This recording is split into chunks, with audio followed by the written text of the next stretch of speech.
Ipinanawagan na ni House Speaker Martin Romualdez ang pagbuo ng isang mega government task force na susugpo sa mga nagmamanipula ng presyo ng bigas, gayon din ang mga gahaman na traders. Ayon kay Romualdez, kailangan na ang agarang aksyon upang maibaba na ang presyo ng bigas na pakikinabangan ng mga consumer. Iminungkahi ito ng Speaker kasunod ng pagkakabunyag ng Quinta Committee sa Kamara sa nakakaalarmang sabuatan at pagmanipula sa presyo sa industriya ng bigas sa kabila ng ulat ng oversupply at reduced import tariffs. Maaari anyang maging miyembro ng panukalang task force ang Department of Agriculture, DOJ, NBI, Bureau of Customs, BIR at DTI. Magkakaroon umano ng kapangyarihan ang task force na magsagawa ng inventories, masusuri ang compliance sa tax laws at rules, maiinspeksyon ang warehouses at maipapasara ang lumalabag na business establishments.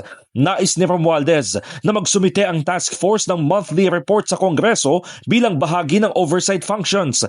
Hindi rin umano nito maunawaan kung bakit nasa 50 pesos pa rin kada kilo ang bigas, gayong bumaba na dapat ito dulot ng sapat na supply at mas mababang importation cost.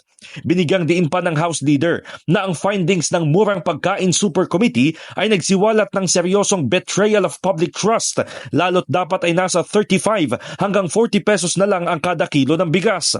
Bubuwagin umano ng Kamara ang kartel at sisiguraduhin na magkakaroon ng pananagutan at mapoprotektahan ng consumers at mga magsasaka.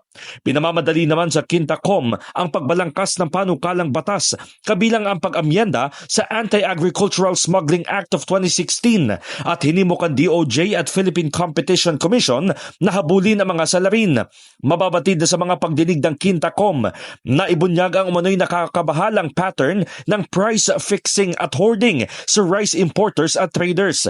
Batay sa datos ng Philippine Statistics Authority, mayroong oversupply ng bigas kung saan ang demand-supply ratio ay bumagsak sa 69.4 mula sa dating 82.5.